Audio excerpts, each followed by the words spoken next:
everybody, you're damn right. This is the HooperCast. Welcome. Have a seat, put up your feet, and eat some meat. Figuratively, like if you're driving, don't do that. Yeah. Don't put your feet up if you're driving. That would be bad. Facebook.com/HooperCast. HooperCast@gmail.com is the email address. Phone number 251-333-8732. And still waiting on a caller in general. Is this the right number? I don't know. Sure. I don't know, and neither do you. Right. Why don't you just take my word for it? Yep. We're the HooperCast movie hour, everybody. It is I, Connor. It is he, Dustin. We are here to talk movies for roughly an hour, and we hope you'll join us. And you already have, so thank you for joining us. Yeah. How's it going, Dustin? Oh, it's pretty good. I can't complain. It's Monday night. It is Monday night. Yeah. It's a little different for us. A little different, but always welcome. You know, Yeah. Not that this show is a chore, but there is something to be said about just knocking it out early in the week. Totally. That sort of feels like, oh, cool, we did it. Like, yeah. Right. It's done. So, especially when I've already like watched something over the weekend. Normally I have to watch it Monday or Tuesday night, right. if I didn't get to it over the weekend. Mm-hmm. So we'll talk about what the wife and I watched over the weekend in a little bit. It was a heck of a weekend, Dustin, for me. Yeah, it was. The long and short of it, everybody, is my transmission went out on my way to work on Thursday. It was horrible. I was on the Bayway. If you're in the Mobile, Baldwin County area, I was on the Bayway, and the car just essentially would no longer accelerate. And it, like if you revved it, it would just rev like it was in neutral, but it wouldn't actually pick up speed anymore. So I eventually had to stop, call a tow truck, get it towed out. Transmission's out, too expensive to fix. So my wife and I had to share the car through the weekend, and then we spent like 8 hours in Baldwin County on Saturday, despite like heavy storm warnings, because we had to find a vehicle. Right. But we left, got a new vehicle. Everything's cool now. It's kind of a bummer because we had just paid off one of our cars, and we were like, cool, we got this money to like move over here now. And then like 2 weeks later, the van just quits on me. Right. So that's the way it always happens. That's the way it always happens. So, of course, now the other car's got this like shimmy, like this. It's shuddering when we drive it. I think it's the alignment. Yeah. But I'm gonna take it to a mechanic anyway and be like, okay, I know it's the alignment, so just make everything straight, but just make sure that like the engine's on, like that the engine mount's not loose or something catastrophic like that. Right. Because now I'm paranoid, like that every time that I rev it, it doesn't just immediately accelerate. I'm like, oh god, is it happening again? I have like PTSD. Right. Anyway, so everyone, take care of your cars. Regular maintenance. Seriously. Yes, it saves a lot in the long run. Don't be a cheap bastard and skip your maintenance. Not that that's what happened here, but, Right. If you're going to drive an old car, you need to get, be careful. Yeah. Just be safe, everybody. Right, exactly. Okay, what didn't happen over the weekend is, that's going nowhere, so I'm just not going to finish that sentence. Okay. What we're going to talk about next is the weekend box office, which we did have some. We had a very clear new number one. Yes. Over the weekend, and that was Glass for Universal Pictures. Yes. Coming in at $40 million, $40.5 million. Yep. Yeah, for a $20 million budget. So this is the first week on the, premiered over the weekend. Yep. Easily took number one from The Upside. So, of course, dethroned The Upside. So, like I said, we got Wheelchair replacing Wheelchair. Yes. And we'll see if there's anything coming this weekend that will also be related to that. Wheelchairs. To wheelchairs. I don't think there's a wheelchair in the movie I watched tonight. Damn it. All right. Well, the streak will be ending in the movie reviews, but the box office, we can still keep it alive. Yes. So The Upside ironically falls down to number 2. Yes.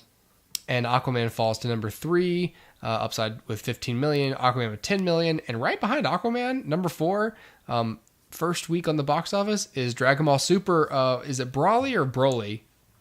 Broly, I believe. Is it Broly? But I'm not the expert.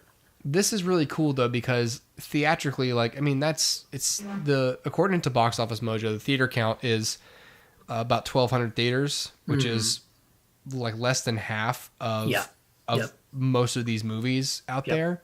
Yep. So again, Dragon Ball Super's first week versus Aquaman's fifth week. It's still, that's a lot of money for less than half of the actual theaters. I mean, over the weekend, like basically the per theater average for this film was second only to Glass. Yep. So that's really good, and the movie's getting great reviews. I think John saw it. Yes. Liked it. Yep. Yeah, sounds like they're doing great things with those. So good for Funimation, but also good for Glass. Good for M. Night Shyamalan. I mean, he's got a number 1 movie. I'm sure that hasn't happened in a little while. I mean, right. I don't know do you remember what Split opened up at? Wasn't that a January release? It was. I'm not sure. I can't speak about it, but I do know that it has been a while since M. Night has been a bankable name filmmaker. Yeah. I've not seen Glass, so I'm getting some mixed stuff about it. I don't even know what its Rotten Tomatoes score is actually, but I mean, I know that people want to like Glass. Yeah, I mean, that's the general impression I get, because people like Unbreakable. I think audiences in general like Split. So I know that people are going to go into this, especially wanting it to be like. It's easy to crap on M. Night Shyamalan, but not even those people want this movie to do poorly. Right. Because it's maybe because of Bruce Willis and Sam Jackson are in it. Sure.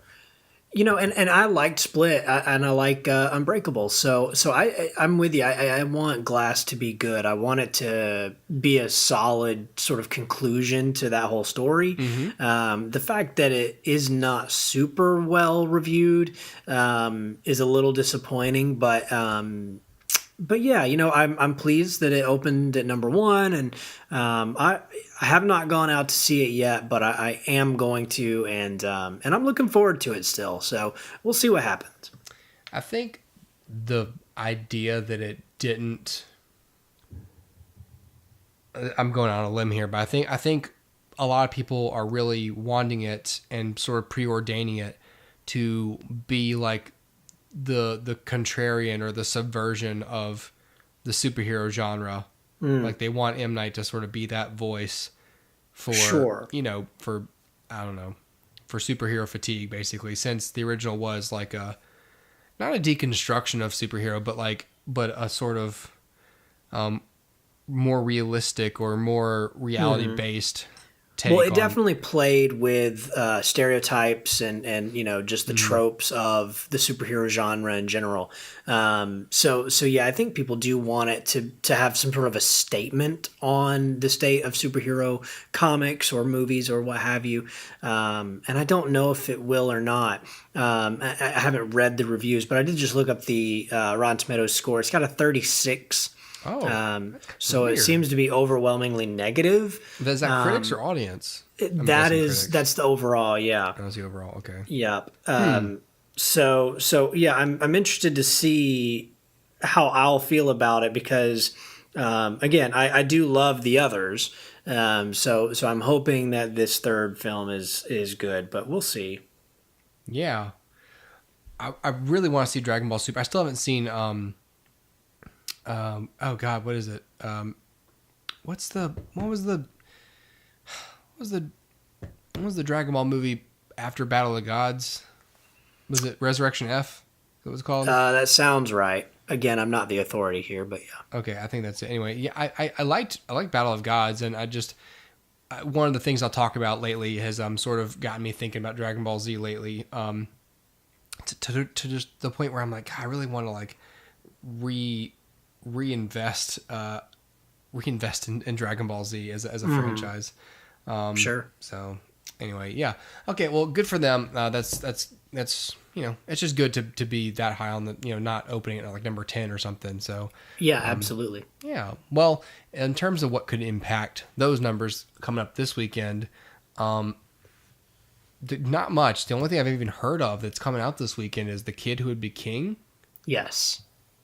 And just based on the poster, everyone is, everyone's walking just fine. So right. Well, but it does involve a real throne.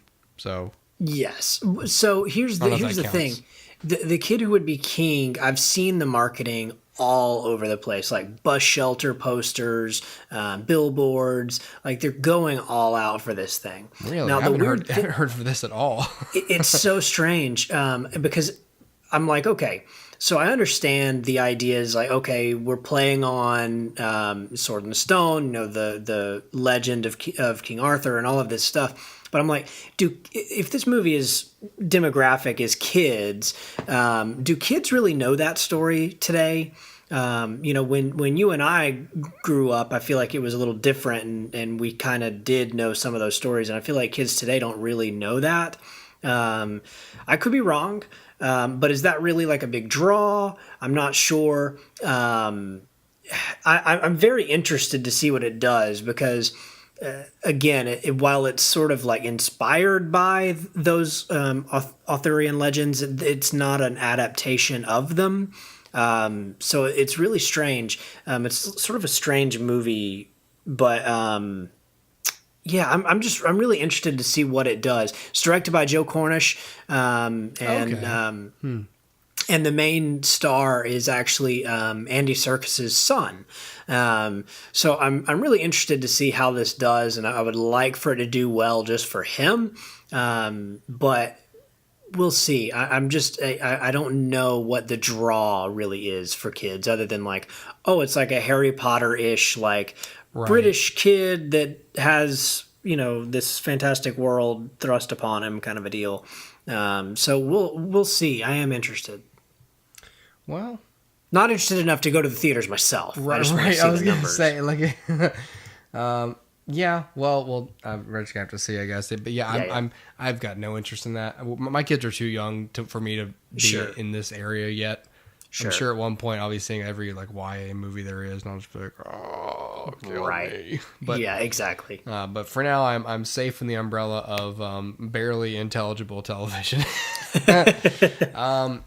Speaking of that, let's transition into our reviews. Sure. I'm going to start real quick. I don't have any facts or anything for this.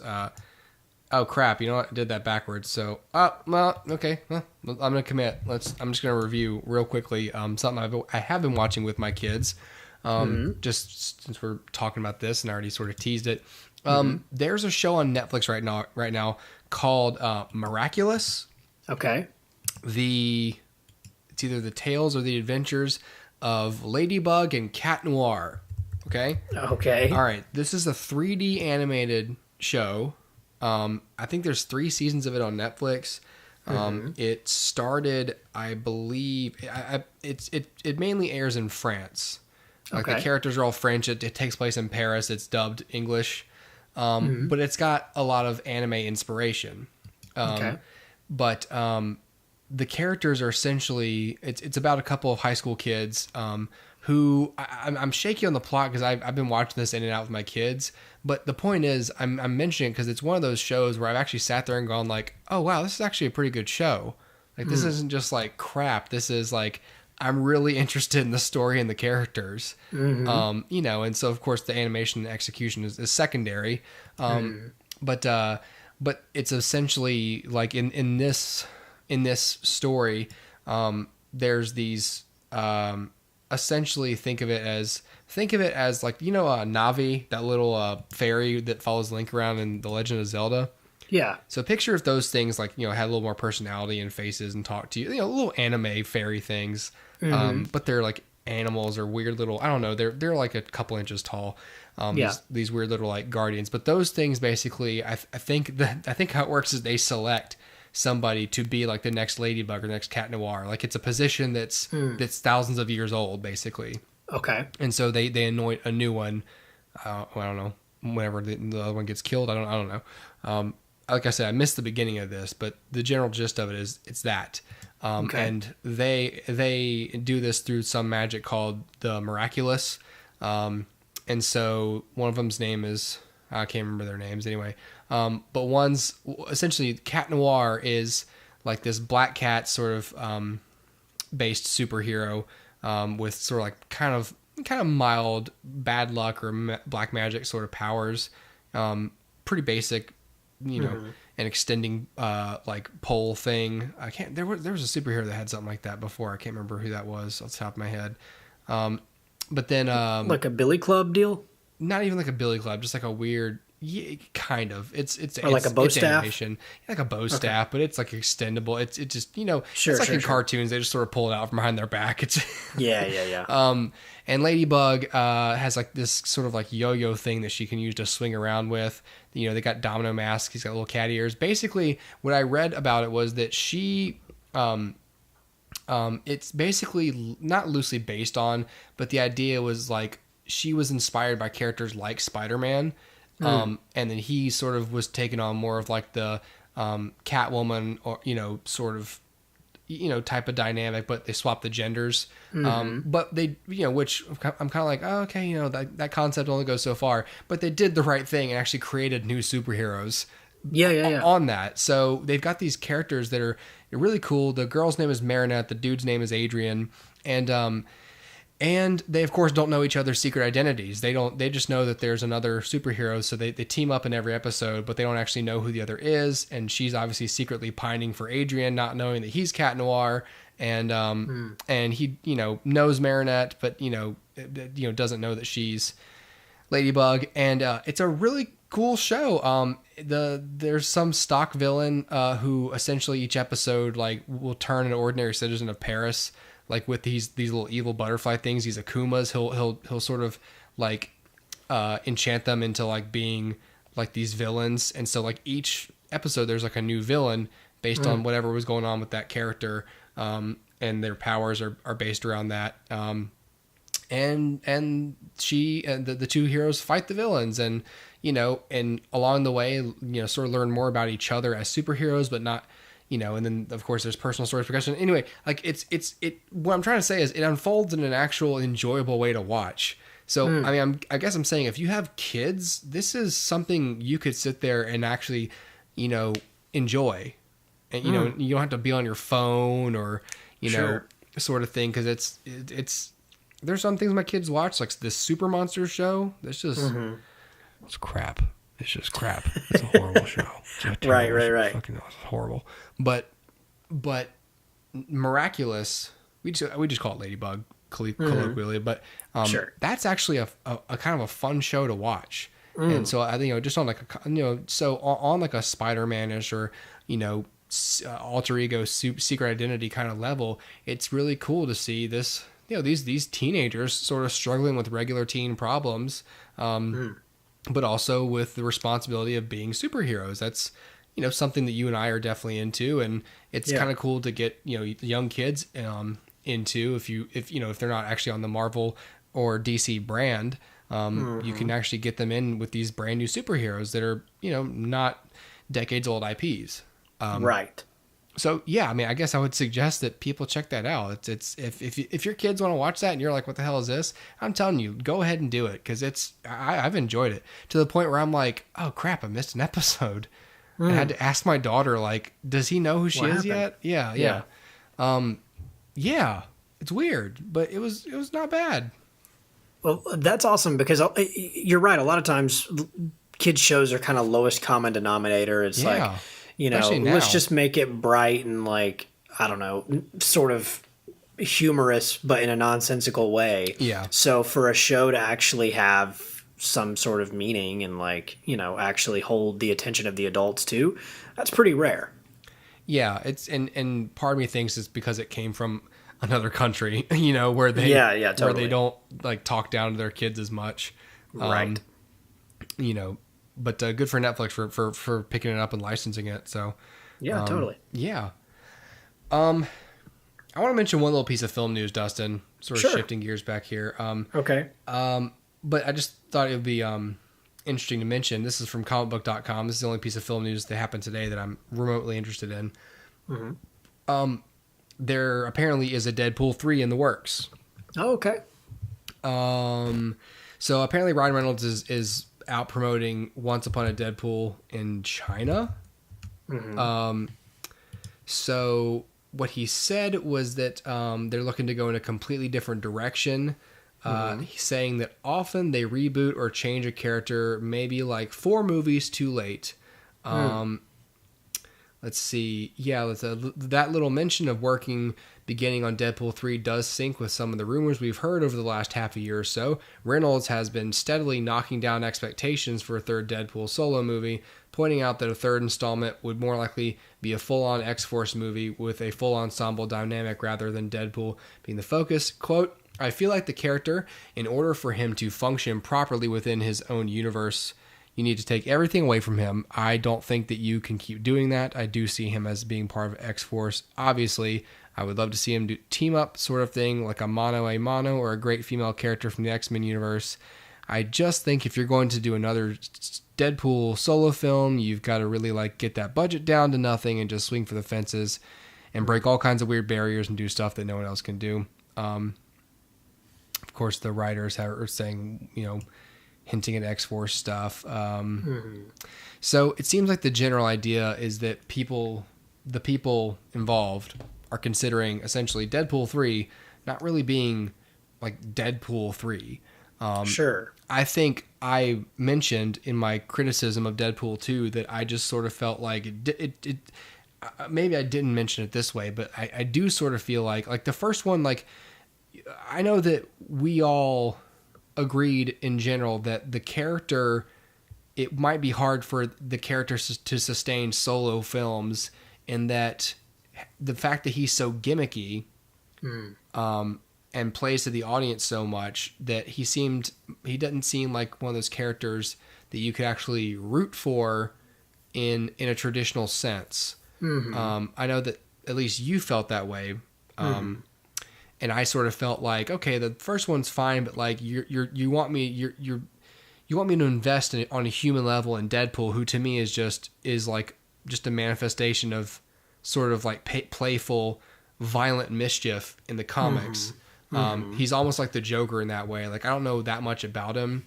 I just know that he knows I'm reading him, right. And he knows other things that he wouldn't otherwise know in reality. And he's unkillable, but he's ultimately like is on like the good guy's side basically. But then you have these movies where you have this handsome dude playing him, and you want me to invest in him and his relationship with his girlfriend and whatnot, and that's fine. But in the second movie, I just felt like they not really coasted, but it just felt like they didn't put in. It just sort of felt more painting by numbers than any way innovative. Sure. So if they want to go this route for a third movie, that's fine, because I do see him, at least at this point, as part of an ensemble. And you can come back and explore other stories with him, but he's part of an ensemble in the way that Tony Stark kind of is now. Like, you've explored him as a character on his own, and now all the, interesting things that have to do with this character sort of have to be caused by an inciting incident from another character.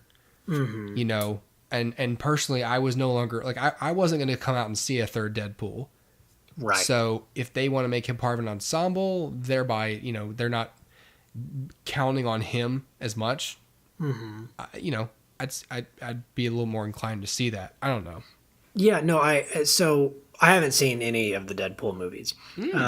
I'm as you previously mentioned, sort of against the concept of the character, but the idea of, okay, if the first film was as innovative as everybody says it is, then the second film really shouldn't have been anything less than innovative in a new way. Right.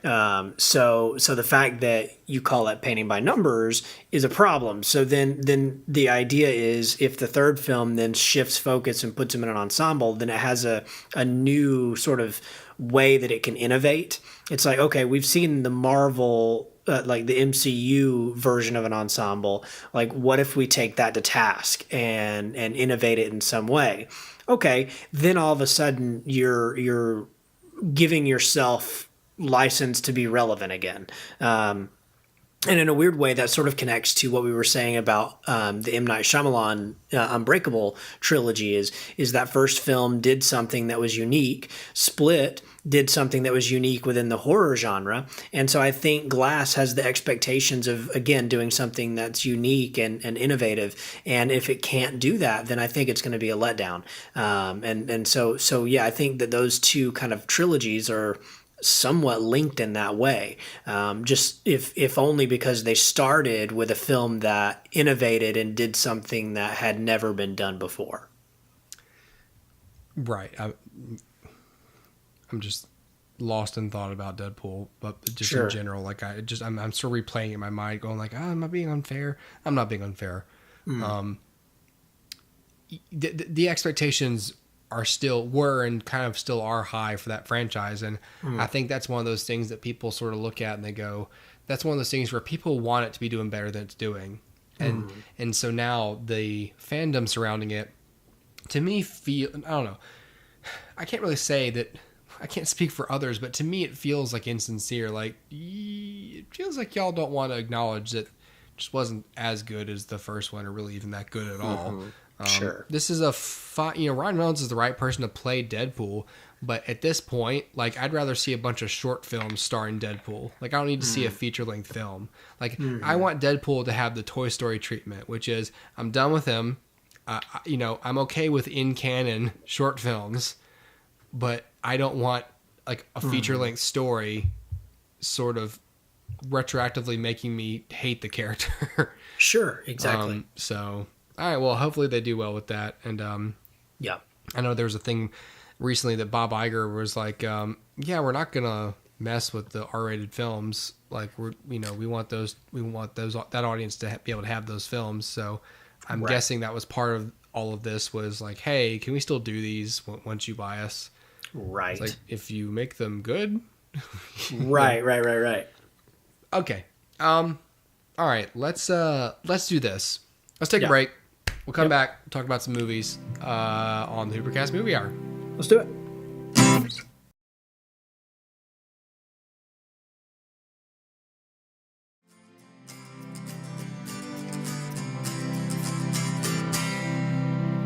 Hey, and we're back. Hey. Nah. Okay. Let's talk about some movies, Dustin. Let's talk about 8th Grade.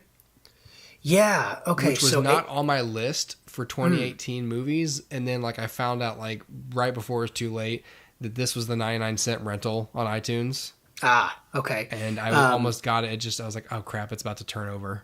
You have Amazon Prime, right? Yeah. Is it on Prime? It's on Prime. Oh, okay. Yep. So you got it for free. Yay! In a manner of speaking. Sure.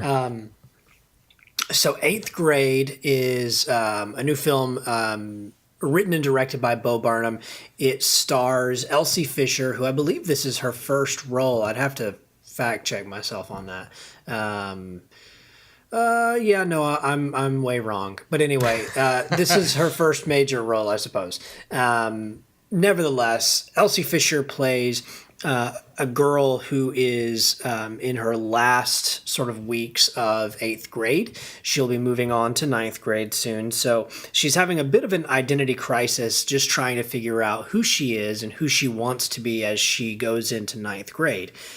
The film kind of begins. Yeah, it's got that sort of soul-searching angst that I think a lot of people find themselves in 8th grade. She has had a rough year, and at the end of the day, what it boils down to is she makes YouTube videos where she tells other people that might be watching how to be confident or how to, be sociable or whatever the case may be.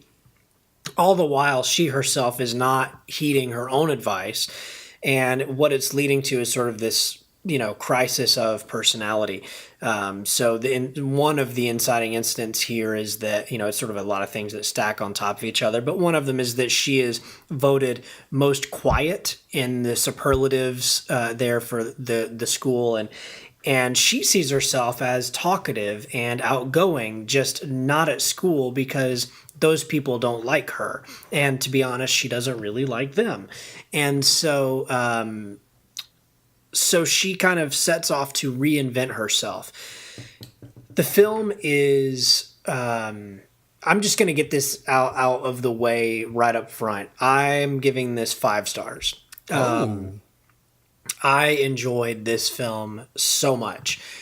It is a really great in-depth look at the way that social media plays into the psychology of an 8th grader, the way that they, kids of her generation and even younger, are growing up in a social media tech-savvy world. And so the way that they interact with their world is through that lens. And it's something that I had, obviously thought about in small strokes before, but to see a film that really hammers home, I don't want to say the damage that does, because I don't think it's a movie about the damage that does, but it certainly is a different experience than I had in 8th grade. Than you would have had in 8th grade. We weren't in that position, and so the fact that these kids are, it's really highlighting some things that we went through in a different way, and exposing them to things that we were not exposed to at that time. So regardless, 8th grade is sort of all about finding yourself, finding who you want to be, achieving that, and essentially just finding your own way.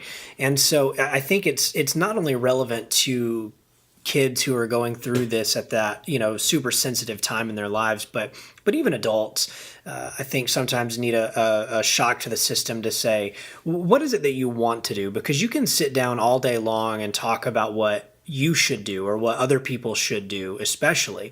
But what is it that you want to do? What is it that you're passionate about? What is it that you want to change about yourself? And do it.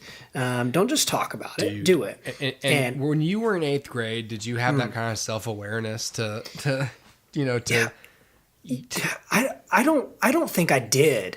And I think that's sort of indicative of another thing that this kind of brings to my mind, is that kids are growing up faster than they did when we were in that position. And not in a bad way. Like, I'm not some old fogey who's like, the kids today are just growing up fast. Like I just mean they're literally, they have access to so much information that we would have had to seek out on our own, right? And they know it's at their stuff fingertips. now. They hit these stages so much earlier than we did, because the reality is, when you're a kid, you just don't know that much, and it's not until you know more things that you start to mature, but also sort of lose your innocence and gain some cynicism. And one of the marked examples of growing up is when you start to sort of figure out that adults, maybe your parents, but in general, adults don't really have that much more of a handle on what the hell's going on than you do. And that maybe things you've been told aren't true, or interpreted in a strange way. But when you have the internet and you have Google, and you don't have to rely on like the information that's coming to you from your parents or your teachers, you start to do your own investigating a lot more. And but you're simultaneously, your frontal lobe is still so little developed that you have this massive capacity to do social damage to yourself, while not being able to fully control what exactly you are looking for. Does that make sense? Yeah, absolutely. Like, the frontal lobe doesn't finish until you're like in your early 20s. But you give someone with a developing brain the tools to the full collection of human knowledge. Exactly. It's crazy. It is. And you and I would have had to go to the library and check out a book and read the book and, find the right information from the right source. But kids now, like, they can even look up like bad information. Can I say this too? So fast. Yeah. I was saying this to someone like a week or two ago. I think social media has one of the good and bad things about social media is that it allows us, or kids today, or people, but definitely in a way that we did not have as kids, a way to hold the mirror up to yourself quickly. You're thinking, whereas when you're a kid, you're already worried about what other people think of you. Now you can kind of gauge what other people think of you by the amount of likes you have, the amount of friends you have on Facebook, the amount of comments on your posts. And so you have this automatic feedback, these analytics based literally that tell you how relevant you are. And when you're a kid, at least you have the ignorant. When we were kids, we at least had the ignorance of, maybe it's not as bad as I think. Maybe it's worse than I think, but at least I don't really know. Right. Well, no, that's true. And the other thing that always kind of sticks in my mind about this is that kids, so when you scroll through, like, let's just use Instagram as an example. When you scroll through Instagram, you're seeing like the best parts of everybody's life. Mm-hmm. And so you have, I think, a proclivity to, after X amount of time, and that's probably, that X is different for each person. After X amount of time, your brain becomes saturated with everybody else is happy. Everybody else is going on vacations. Everybody else is wearing nice clothes. Everybody else looks great. Everybody else. And meanwhile, you're like scrolling through in your bed because you haven't left all day and you aren't put together and you know where that you're going in particular. And you're like, what's wrong with me? And so all you're seeing is the best of everybody else. And I think that can and probably does to some extent affect the way that you interact with other people and the way that you see yourself, especially. And so that's sort of what this film highlights. And again, the film isn't overly worried about the effects of social media, but it's an ever-present thing for her. That she's always, like, very early in the movie, this may be in fact like the opening scene, she wakes up early for school, gets ready, lays back in bed so that she can take a selfie of herself saying, hey, look, I just woke up. But the truth is she's already done her hair and she's dressed and put together and didn't just wake up, but she's pretending like she did so that the people online will think she did.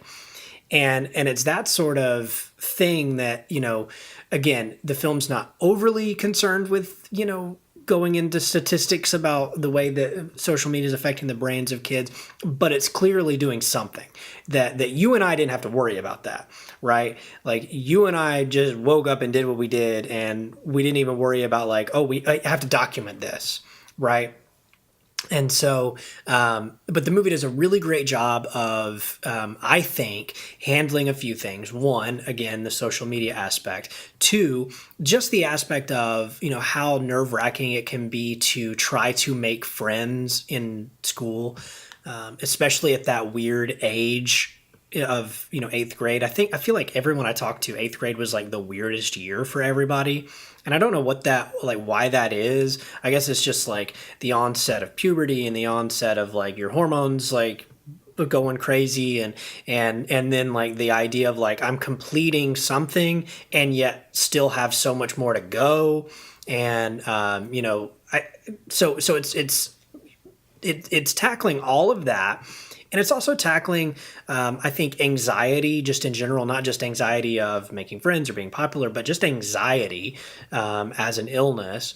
It's also tackling like a father-daughter relationship, which is super, I think, well done here. There's a moment towards the end that genuinely will put a lump in your throat and make you go, yeah, I can't wait to have this with my kid. I can't wait to have this kind of moment. And I hope I get to have this kind of moment. And so, nevertheless, the movie is just super touching and it really does a great job of involving you. Just in the cinematic language itself, Bo Burnham uses a lot of like medium close-ups and the camera's almost always at Elsie Fisher's eye level. So what we're doing is we're seeing her react. We're seeing her perspective. And constantly we feel like we're crowding in on her to see what she's going through. And what that does, and I noticed this about halfway through, and a lot of times I don't even pick up on stuff like this, but it was so well done here that halfway through I started feeling like I was feeling anxious when she was feeling anxious. Wow. And I was like, why is that the case? And I started thinking, oh, well, it's because they're involving me, the viewer, in everything. And that's just it's so well directed, so well performed. There's not a bad performance in here at all. The writing is all top notch. It's funny, it's touching, it's real. The way that the characters interact with each other is not like Disney Channel, like fake, but this is like how it probably actually is now. And it certainly reminded me of my time when I was in 8th grade. And even though, I'm a guy and I was doing things different than what she was doing, it's still, it's still there. And nevertheless, the movie's just, I think, a powerhouse of filmmaking, of acting, and it deserves every award that it's been nominated for and maybe will be nominated for. It is just it's just a great movie. It's a trim hour and a half, something like that. So it's not a huge time investment, and even if it was, I think it's worth it. Like I said, it's just so good. There's literally nothing in this movie that I could say I would do this differently or this didn't work for me. Everything worked. Everything was great. And so while I never really throw out like, this is a perfect movie, this is a darn good movie. So do yourself a favor. If you have Prime now, or whatever it's called, Prime Video, watch it. Like, sit down tonight, watch it. It's great. And, yeah, I can't recommend that highly enough. It's just fantastic. Wow. I will then. Jeez. Mm-hmm. Okay. 5 stars. A lot of 5 stars for you lately, Dustin. It's been a treat. I know what's happening. You're just seeing some good films. I guess We're having a run of good movies. Right. Okay. I think we have 2 more. I can go through the next one pretty quick. Let's go through your next one, then we'll recap. Okay. We'll cap off with mine. I can stretch and compress as need be. Sure. All right. So I also saw Hearts Beat Loud, which was also released in 2018. Mm-hmm. This is available to watch on Hulu, which is great. I love that all these 2018 movies are finally hitting streaming. Yeah, no kidding. So you're able to kind of watch them without spending anything, which is great. So Hearts Beat Loud is directed by Brett Haley, who, if you saw, I guess this was in 2017, he did The Hero, which was a movie with Sam Elliott, and I loved that movie. So Hearts Beat Loud, I was really eager to see just for his involvement, but also because it stars Nick Offerman, who I love. It also stars Kiersey Clemons and Toni Collette, Ted Danson. So there's quite a few people in the movie, but primarily this is Nick Offerman's movie, which you wouldn't really know by the trailer because it feels like the trailer focuses more on Kiersey Clemons, but this is Nick Offerman's movie. Nick Offerman plays Frank Fisher, who is a single father raising his daughter, played by Kiersey Clemons. He owns a record store, which is failing and going out of business. And meanwhile, he kind of stumbles on some lyrics and some music that his daughter had created. And the two of them together in a jam session, just in this moment of inspiration, cobble together this track that he's super proud of and thinks has so much potential that he, the next day, while sitting in his failing record store, uploads the song to Spotify.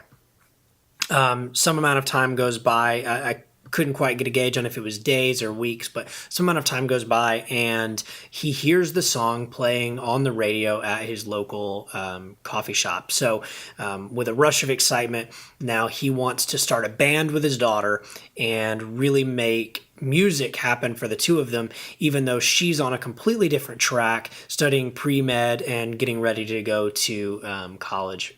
So she's like taking summer courses or whatever. And so anyway, so that's sort of the recap of the movie. Now, the movie itself, again, let me just go ahead and get the star rating out of the way. I'm going to give it like maybe 3.5. I was really expecting this to be a really great movie. And while it's definitely good, it's far from great. Nick Offerman's character is great. Kirstie Clemons is great. But the problem with it is there's, I think, some unnecessary stuff that kind of bogs the movie down, which is weird because the movie also is only an hour and a half. So you would think that it would be kind of like a tight hour and a half. But what's weird is it almost could have used more time, like maybe another 15 or 20 minutes to better integrate some of the things that don't really get much screen time. If you integrate it more with another 15 minutes, then maybe it finally fits within the movie. But you know, at the end of the day, the movie is sweet and kind of charming, but it doesn't really do anything new or exciting or really all that special. It does what it does well, but again, it's just okay. He did it fine. And so I think sort of the difference between something like this and to compare it to Eighth Grade is I never felt as connected to these characters. And while I love Nick Offerman and I really like the character he plays here as a single father who's clearly still grieving the loss of his wife, and there's just, while I should be completely absorbed into that kind of role, and I think he does the best with what he's given, I think it's just never given the weight that it needs. And so I feel like the movie needed more drama. It had a lot of like surface level drama, but nothing that really made any dent in anything. And I'll give you an example. Blythe Danner plays Nick Offerman's mother, and she has sort of like a Alzheimer's or a dementia kind of deal. And it comes and goes. And so there's a couple of moments in the film where that causes some sort of trouble. But really, it doesn't affect the story at all. And so the thought was like, okay, you really could have pulled me into the drama better if you had integrated that more into the main story. Like, for instance, and this is, you know, no spoilers, this is me talking like what I would have done as a writer. I might would have said, okay, if the story is about that Nick Offerman wants this band to take off, then what if the reason he's, you know, afraid to actually chase that dream is because his mother needs help? And like, oh, well, I can't leave her alone kind of a thing. And then all of a sudden these two stories get connected, and then you feel the weight of the mother's story in the main story that Nick Offerman's going through. And it just feels like that never connected. It was just like, okay, he's doing this thing. Oh, and then this other thing's happening, but they never come full circle and merge together in the end. So at the end of the day, she disappears halfway through the film with no impact made in the story whatsoever. And then at the end, in this climactic thing, you would expect her to show up again. Like, she's been a fairly important character, but she's gone. She is absent. She's not there. And so it's stuff like that. Like, if you'd given me an extra 15 minutes where you had allowed things like that to come back into play, then it might would have tied it all back together and made something special. But it lost the drama because it didn't. Now, having said all that, again, it's a charming movie to watch. It's not a bad way to spend a date night, but at the end of the day, you're not going to feel much, and charm only gets you so far. So in terms of rewatchability, I probably won't. I think between this and Brett Haley's last film, The Hero. I would definitely go back and watch The Hero. It's a great movie and super rewatchable. But here, yeah, I'm probably content with this one viewing of it. So 3.5 stars. It's fine. It feels weird to give it a 3 because it seems low, but I can't give it a 4. So 3.5 is probably where it sits. And that's Hearts Beat Loud. 3.5 is a pretty solid rating. I mean, like you said, it's just for stuff that's, hey, it's fine, but it's missing some stuff. So it's, it is, a pretty thick average that we tend to fall into.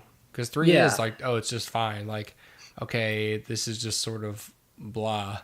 Yeah, and I mean, if you held my feet over the fire and said, all right, you've got to pick, like, don't use a half. Well, then it's a 3. Yeah, right, exactly. Right? That's why. Yeah. That's exactly why. It's just me wanting to be generous to it.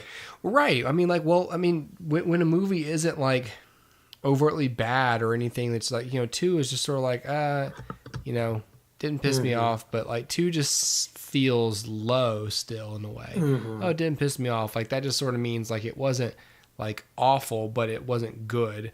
2 is like, it was good. Yeah. Or 3 is, it was good. Right. Exactly. But 3.5 is like, it was good. Right. Strange. It's hard. Yep. Because totally. The quality leap from 3 to 4 is a greater leap than 2 to 3. It's weird. Well, yeah, because if you multiply it out, right, like a 3 is essentially like a 60%, and then a 4 is an 80%. Well, 80 is a B. Yeah. And so we go from like a failing grade to a B instantly. Right. So it's just like trying to find that middle, and it's like, okay, maybe this is like a low C or something. I don't know, but yeah, I'm gonna give it like 3 to 3.5, somewhere in there, depending on how generous I feel. That's sort of the area I think I'm shooting for with my movie. Okay. Which was Crazy Rich Asians. Okay. Finally saw this over the weekend with the Misses. It's directed by John M. Chu. It's based on a novel. And it is about a woman who is been dating this guy for a while. It stars Henry Golding, Constance Wu, Awkwafina, whoever she is, Gemma Chan, Sonia Mizuno, Michelle Yeoh, Harry Shum Jr., Ken Jeong, and Jimmy O Yang, and so Constance Wu plays a girl named Rachel, who's who's a Chinese American person, and she's been dating this guy Nick, who's Chinese, by way of London, in New York City. She's an economics professor. She's smart. She's raised by a single mom.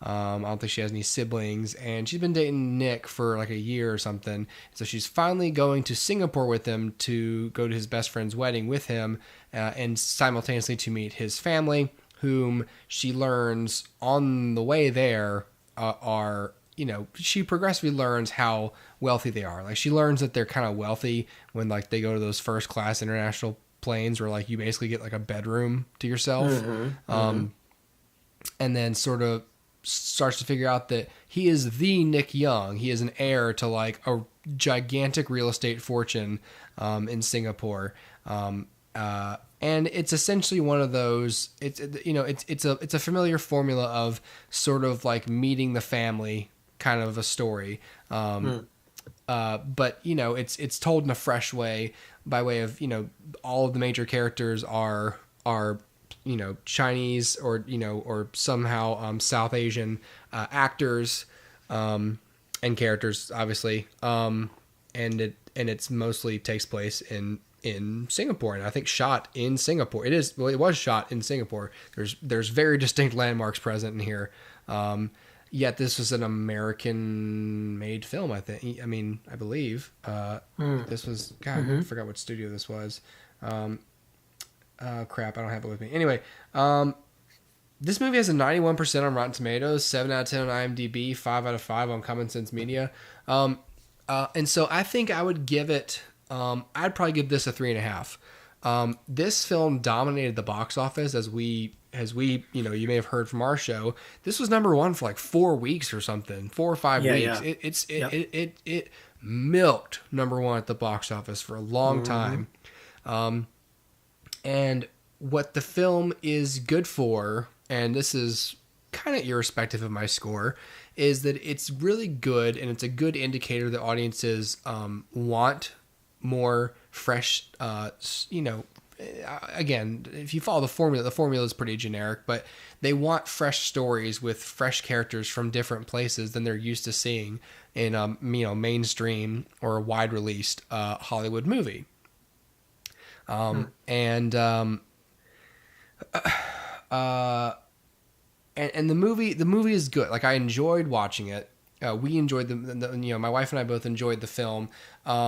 I would say that it sets up, really well, and there's a lot of fun things at play here in the story structure, whereas there's a lot of there's a lot of sort of traditional Asian family dynamics that really are at play, that sort of, and social dynamics that sort of influence how the characters act, especially the ones who live in Singapore, and there's a sort of a lot explored here in terms of like how, just in the social circles of those people, but also how they actually view, immigrants to America as it relates to themselves, and how there's and sort of the bullying and social how do I want to say it, like basically like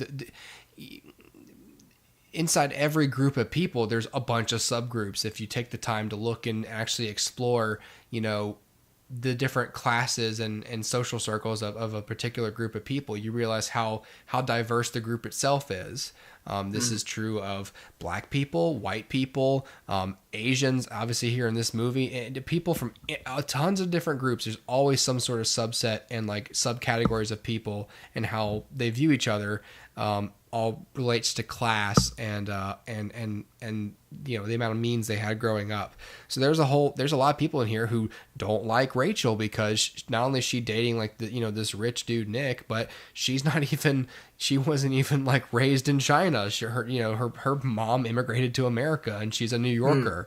It's kind of cool to see different Asian characters in this movie that were raised in different parts of the world. Rachel's raised in New York. Nick was raised in London. He's got a British accent. Some of the, a lot of the characters in Shanghai, like they speak very, very fluent and very like non-regional English. And they don't sound like dumb Asian stereotypes who speak broken English because they're all educated people who know how to speak English. So the movies are really positive portrayal of Asians, which matters to Asian viewers and to me because it's nice to see people shown as people and not as caricatures, especially as the story would not be served by them being portrayed in such a way, which is why having people in here like Awkwafina and Ken Jeong are kind of like a detriment to the film, because it's like while he's in here sparingly and he's not playing like Mr. Chow or anything, but it's still like I understand like it's easier to market the film if Ken Jeong's in it. But part of me is like, I just wish this didn't have him in there. Again, he's not like he's in like one or two scenes. And he's appropriately sort of like a buffoon and viewed as a buffoon. It's like you could have gotten anyone to play that. You got so many good actors in here who I've never heard of playing these, who fit perfectly into these characters as written. You don't need, these names built into it. But I liked the movie. I enjoyed sort of watching her navigate, this sort of bias that's against her from the get-go, as you might imagine. But as you can well imagine, the plot is relatively predictable in terms of where the story actually goes. It's the coloring of the characters. I obviously mean that metaphorically, not literally. It's the coloring of the characters that is what is interesting about this movie. It's not the plot itself. It's not the structure. It's purely like, hey, this familiar story, we're going to drop it into like this, this group of insanely wealthy Asians, and Crazy Rich Asians. Again, should have had a hyphen. Crazy Rich, not certifiably insane, wealthy people from China. But it's a 3.5 because it's relatively predictable in terms of structure. A lot of the characters are kind of stock, although the stock characters are kind of not featured heavily as like players to where you're like, oh, what's the jealous ex-girlfriend going to do next? Like that. Those are all relatively minor. It's apparent to me that there's just some things that aren't really tied up at the end of the movie. Just a few characters who I feel like I go, oh, but what happened with that? Okay. And I can only imagine that it's a symptom of being adapted from a book, to where I'm thinking there was a ton of stuff that they probably, maybe there were I haven't read the book, so I don't know this for a fact, but maybe there were subplots, or side stories or story elements that were left out of the film just simply to keep it simpler. But I also feel like there were parts where I thought, yeah, but you'd still introduce this story thread that you didn't really wrap up. So there is sort of like this wrapped up in a bow kind of feeling with it. There's a pivotal scene that takes place, after the breakup on an airplane where he pulls the ring. And it's like, oh, for God's sake, does this have to be on the plane as it's about to take off sort of thing? Like there's a few things in here where I'm like, oh, come on. The rest of the movie was above this.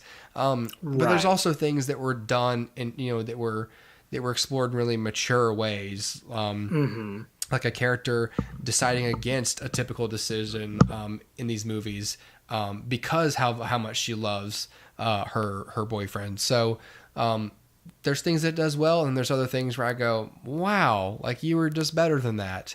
And then some things where I was like, I just wish you had answered what you set up. It doesn't matter if it's adapted from a book or not. Did you set up a story thread or not? Okay. Did you fulfill it? No. Okay. Well, why didn't you do that? I don't know. I guess I wasn't thinking, or I'm drunk or something. Okay, cool. Well, I'm still gonna have to dock you some points. Right. Please don't drink on the job, sir. So I recommend people see this movie. I liked it.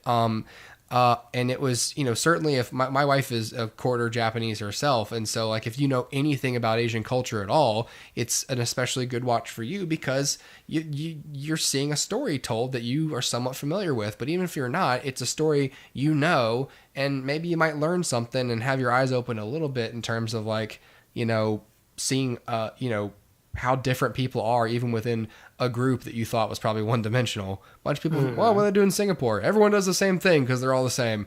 Nope. The same way I'm sure, people in other countries pigeonhole Americans. They think we're all from Texas. Right, exactly. It's nope. Definitely different. Just Mobile itself as a southern Alabama city is some of the most eclectic mix of people I've freaking ever seen. Yes. And the more movies that kind of show that, not in like a preachy way, but that just sort of include this element of, oh, yeah, by the way, if you didn't realize that people are different from each other, right. Just in case you didn't get the memo. Yes. That's one thing. Are individuals. That's one thing that that film does well and can do well is really subliminally, it's also a thing that can be used for great negative effect, but it can very easily influence people socially by normalizing certain things. But one of the good things that film normalizes is, and I want to say this carefully, is diversity of experience. I'll say. I don't like the term diversity in the sense of it gets turned into like a box that must be checked, else the film not be good, which is not the case. Diversity in and of itself doesn't make a movie good. What makes a movie good is a fresh story. Now that often links with diversity and diversity in the cast or the filmmakers, as with Wonder Woman or Get Out or Crazy Rich Asians. You get people who can tell a story that people just aren't telling before this film comes along.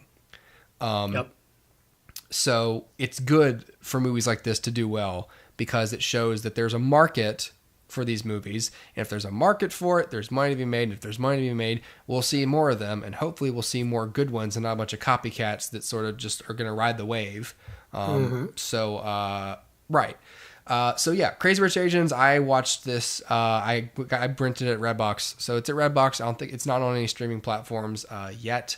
This feels like a Netflix thing more than Amazon Prime for some reason. I'm not sure why.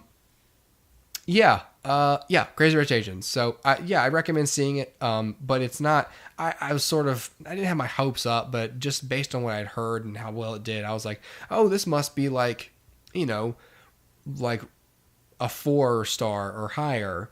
But then I sort of catch myself thinking, well, one of the reasons it was so popular is because it was so familiar. Like people like the idea of seeing a movie full of, people who don't look like them, but a nice, safe, familiar plot so that they can still enjoy it and not have too many of their biases challenged. Or too complex a story that they may not get on board with. So part of me goes, oh, it did financially well. Of course, it's going to be kind of middle of the road in terms of what's actually in the film. But the film is, I just think it was executed really well. And it's definitely, a lot of landscapes you just don't see a lot in movies. And the editing is particularly good, especially as it relates to music, which I just appreciate on a technical level. But I think if you'd be hard pressed to find someone who didn't enjoy this movie at least to a 3-star degree. If you wanted to watch something enjoyable, go check out Crazy Rich Asians at Redbox. Sweet. Yeah. Anyway, that's gonna be it. That's the HooperCast movie hour this week, everybody. So, thanks for listening. Got probably a few episodes here and there of the HooperCast Daily Show at my leisure. I guess Dustin, we're here next week, right? Yeah. But not the week after. Right. Or the week after that. Right. Okay, cool. Yep. All right, we'll be here next week, but we're out first couple weeks of February for a little hiatus so Dustin and I can get some shit done. But we'll be back in mid-February. But first, we'll be back next week. Tune into the HooperCast Movie Hour. Thank you, everyone, for listening. Thank you, Dustin, for co-hosting once again, sir. Yeah. Woo! You have to. It's in your contract. Oh, no, I didn't know I signed one. Oh, you didn't. I forged it. I mean, you signed it. No. You don't remember. Oh, no, now we have audio documentation that you forged it. I mean, I'm gonna... Oh, something's wrong with my file.